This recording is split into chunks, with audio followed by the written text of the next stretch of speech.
Salam hər kəsə. Musiqi nəzəriyyəsi fənnindən testlərimizi davam edirik. 6-cı test mövzumuzdur. Səs mövzusuna aiddir. Başlayaq vaxt itirmədən birinci sualımıza. Musiqi səsinin əsas xüsusiyyətlərindən biri hansıdır? Musiqidə ümumiyyətlə forma, hündürlük, rəng, temp 4 dənə variant verib bizə. Bunlardan 4-ü də musiqidə önəmlidir. Amma ən əsas xüsusiyyətindən biri musiqinin hündürlüyüdür. Cavab B variantıdır. Niyə? Çünki 4 xüsusiyyəti var da musiqinin. Əsas xüsusiyyəti düzdür. Formadır, hündürlük, rəng, temp bunlar əhəmiyyət daşıyır, amma əsas xüsusiyyətləri hündürlük, gücdür, tembrdir. Yəni tembr rəng deməkdir bir digər adı da, amma tembr deyirlər adətən. Bir də davam etmə. Burada da ki onlardan hündürlük verilib də. Başlayır. İkinci sual. Oktava deyil neçə səsdən ibarətdir? Nə demişdik? 8 səsdən ibarətdir.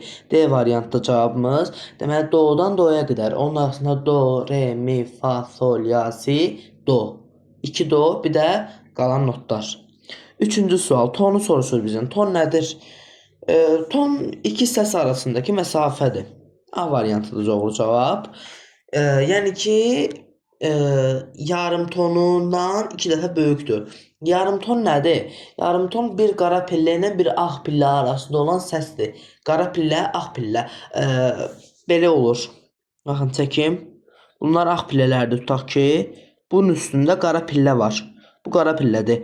Buradan bura qədər yarım tondur. Amma baxın, burada da qara pillə var. Bu ikisi bir yerdə bir ton əmələ gətirir. Senin bularını keçək 4-cü suala. Not yazısında diyez işarəsi nə deməkdir? Səsi diyez işarəsi. Səsi yarım ton qaldırır, yəni yüksəldir. Biz diyezi çalanda nə? Diyez törəmə pillədir, qara pillənin üzərində göstərilir. Diyezi çalanda bizə not yazısında, not cətində verib ki, do diyez verilibsə biz do'nu çalmayacağıq. Onun üstündəki qara pillənin yəni diyezi çalacağıq. Həm diyez olur, həm bemol olur. Do'ya nisbətən, do'dan əvvəl gəlir o qara pillə. Sonra gəlir. Yəni burada çəkin baxın. Bu tutaq ki do notudur. Burada bir dənə qara pillə var. Bu do'nun diyezidir. Diyez. Burada da re notudur. Re'nin bemolüdür. Bemol bəmləşdirir, diyez zilləşdirir. Yəni doğru cavabımız hansıdır? Səsi yarım ton qaldırır. C variantı. C bəndi burada doğru cavab olacaq. İkinci sualda deyir ki, temp hər hansı bir mahnının tempi nəyi göstərir? Hə, tempi soruşur bizdən. Temp nədir? Temp musiqinin sürətidir. Musiqi orta sürətdə, yavaş sürətdə, bir də aşağı sürətdə ifa oluna bilər. Allegro, andante və s. Nə qədər temp keçmişəm mən sizə. Bu testlərin izahı, yəni ki, dərs izahı var. Girib o dərslərdən kanalıma baxa bilərsiniz. Kanalıma abunə olmağı da unutmayın ki, gələn dərslərdən xəbərdar olasınız. Deməli cavab C variantı ifa sürətini göstərir. Musiqinin sürətini göstərir. Musiqidə diaqram sözü nə ilə bağlıdır? Diaqram arıcıllıq deməkdir də. Qammada, intervalda, belə desək düzülüş. Bu deməli A variantı uyğun gəlir. A variantı. Altının cavabı A'dır. 7-ci sual. Piano dinamik işarəsi nə deməkdir? Dinamik işarədə piano. Piano'nun keçəndə mən demişdim ki, P hərfi ilə işarə olunur. Belə kiçik P hərfi ilə işarə olunurdu piano. Belə sakitdir, yavaşdır, həzin musiqi səslərində. Bunun əksi nədir? F hərfidir. F hərfi nə idi? Forte. Güclü səsdir bu da. P, F. Piano, forte. Bunlar da forte pianodur. Və görürsünüz, piano, P'dir. Nədir? Zəifdir, sakitdir. F nədir bəs? Güclüdür. Bunlar baxın, forte piano nə əmələ gətirir? Güclü və zəif. Piano belədir. Piano qarışıqdır. Güclü, zəif, asta, yüksək, hamısı bir-birinin qarışanda piano əmələ gəlir. Cavabımız A variantıdır 7-ci sualda. Film buranı mən keçək 8-ə. Legato termini necə ifanı bildirir? Legato hansılardandır? Bu termin deməli, necə deyim? Səsləri axıcı şəkildə birləşdirir. Buna uyğun olaraq biz ən uyğun variant burada B variantını götürə bilərik də. Birləşdirirsə birləşmiş olmuş olacaq. Buna görə B variantını doğru cavab kimi götürmək olar. 9. Hə, tonallığı soruşur bizdən. Deyir ki, əsas səs hansıdır? Heç nə. Do səs üzərindən qurulur da bu tonallıq. E, Heç bir dəyişdirici çarəsi yoxdur da, yəni nə deyə bilərik ki buna? Do, bu qədər. 10-cu sual. Hər bir xətt, hər bir not xəttdə və aralıqda yerləşir. Bu sistem nəzərlər. Hər bir not xəttdə və ya aralıqda yerləşir. Bu sistemi soruşur birdən. 5 xətt, 4 xətt aralıqdan ibarət not sistemi vardır ki, notlar bu xəttin üzərində və ya aralarında yerləşir. Portativ adlanır. D variantını, D bəndini. Burada doğru cavabı kimi götürə bilərik. Ve 11-ci sualda deyir ki, iki səs arasındakı məsafəyə nə deyilir? İki səs arasındakı məsafə burada artıq dəyişir. Bu həm ümumidir, həm də səslərə aiddir. Yəni musiqidə nə mövzu varsa səsə aiddir də. Sırf səs keçəndə keçirilən mövzular deyil, ümumi musiqi quruluşundakı səslərə aid edilir. Deməli 11-ci sualın cavabı olacaq intervallar. İntervallar iki səs arasındakı məsafədir. Sekunda, tersia, sexta, kvarta, quinta, nona, undesima, duodesima, terstesima və s. 12. Ən kiçik interval hansıdır? Yarım ton intervalı. Musiqidə ən kiçik məsafə yarım tondur. Deyəcəksiniz ki, intervallardan başlayırdı. Prima, sekunda, tersia, kvarta, quinta, sextadır, nona işte. Desima, undesima, duodesima, kvart, quintesimalar. Bunlar da deyəcəksiniz. Amma ki, cevabı ne götürdük? Biz S götürdük. Yarım ton götürdük. Yarım ton adından göründüğü kimi yarımdır. Bunlar da interval diye. Tam interval değiller. Ona göre tam interval kimi qəbul edilməyiblər. Yarım ton, ton ve yarım tonlar dərsində keçilir. Yani mesele budur. 13. 2 yarım ton beraberdir. İşte tona beraberdir. 2 yarım ton, tona beraber. 1 tona da yani ton nədir? 1 ton deməkdir bu. 2 yarım ton, 2 yarım ton beraberdir 1 tona. 14. Eyni hündürlükdəki səslərin ardıcıl səslənməsinə nə deyilir? Burada cavab deməli olacaq. Eyni hündürlükdəki səslərin ardıcıl deyəndə birlikdə səslənməsidir. Səslənmə ümumiyyətlə nə idi? Birlikdə və ardıcıl idi də. Elə ardıcıl birlikdə deməkdir. Çox uzatmayacağım sözü. Cavabımız B variantıdır. Unison. B variantını götürəcəyik. 15-ci tapşırıqdan davam edirik. Oktava anlayışı nə deməkdir? Deməli, oktava anlayışı do səsindən do səsinə qədər olan aralıqdır. 8 pilləlik məsafədir. Onun içində do, re, mi, fa, sol, la, si, bir də do not var. O do, yəni ki, buradakı do o axırda dediyim do var ha. O başqa oktavanın do notudur. Yəni ki, birinci oktavanın saydıqda do, re, mi, fa, sol, la, si, sonra axırda do deyirik ya. O do ikincinin birinci oktavanın axırıncıdır. Axırıncı notu. İkinci oktavanın birinci notu. İkinci oktavanın sonuncu notu, üçüncü oktavanın birinci notudur. Üçüncünün sonuncusu, dördüncünün əvvəlindəkinədir. Yəni başlanğıcına bərabərdir. Dördüncünün sonuncu da notu 5-ci oktavaya bərabərdir. Çünki 5-ci oktavada zaten bir dənə not var. Həmçinin subkonturda, konturda böyük kiçik də elə. Davam edirik. Yəni ki, bu yarım oktavalardan bir dənə subkonturda keçərlidir. 5-ci oktava sonda yerləşir onsuz da. 5-ci oktava tam da olsaydı, orada biz nə götürəcəkdik? Heç nə. Çünki 5-ci oktava tam məsafə axırıncı yerdədir də fortepianoda. Ondan mütərəffisi yoxdur. B variantı doğru cavabdır. 16.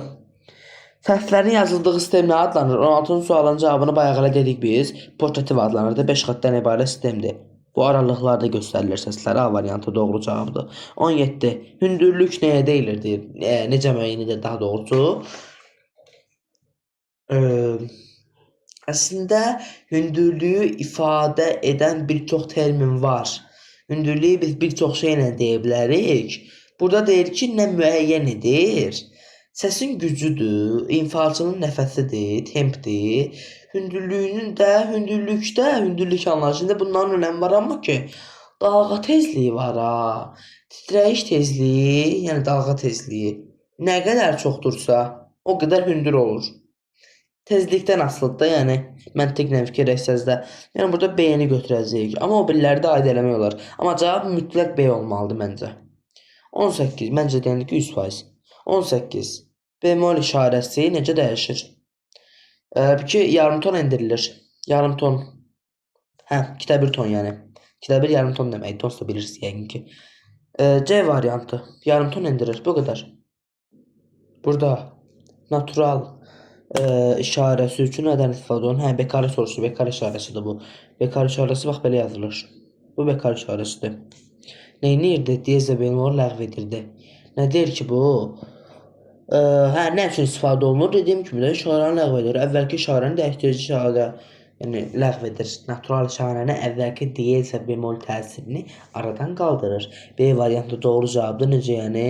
Deyəcəksiniz. İndi burada elə bil ki, verilib bizə birinci xanədəki, baxın çəkirəm indi sizin üçün. Bas açarından. Notun qarşısında nə verilir? Həmişə burada baxaçarın qarşısında verilir. Diyez tutaq ki, verilib də notlar verilib. Verilib notlar. Nöqtə qoyuram. Hə. İkincidə də gəlir. Bas açar yenə. Skripka bas açarı fərqi yoxdur. Lap belə skripka da qoya bilərəm. Bura fərqi olmaz. Yenə də burada diyez və yaxud da bemol ola bilər də. Yəni burada ya diyezdir ya bemoldur. Ya diyez ya da bemol. Aha. İndi burada bekar qoyublar ha. Yəni də yenə notlar. Bu siz nə deməkdir? Yəni ki burada diyezlə bemol var idi. Çalacaqsa diyezlə bemolu. Burada bekar qoymuşamsa mən musiqi əsərində. Deməli diyezlə bemol ləğv olacaq artıq. Yəni ki bu deməkdir də. Burada deməli nədir? Cavab B variantıdır. Doğru cavabı B variantı götürdük. Bəli, bu qədər. Deməli 20-ci tapşırıq davam edək. İnsan səsinin ən alçaq diapazonu nə adlanır? Təbii ki də bas. Kişi səslərinin ən aşağı növüdür. Bas. Deməli 21. Qadın səslərinin ən yüksək növü deyir hansıdır? Hə, kişi ilə qadın qarışdırmayın ha. Qadın da sopranodur. Ən yüksək diapazondur. Hündürlük yüksək diapazon hündürlük deməkdir.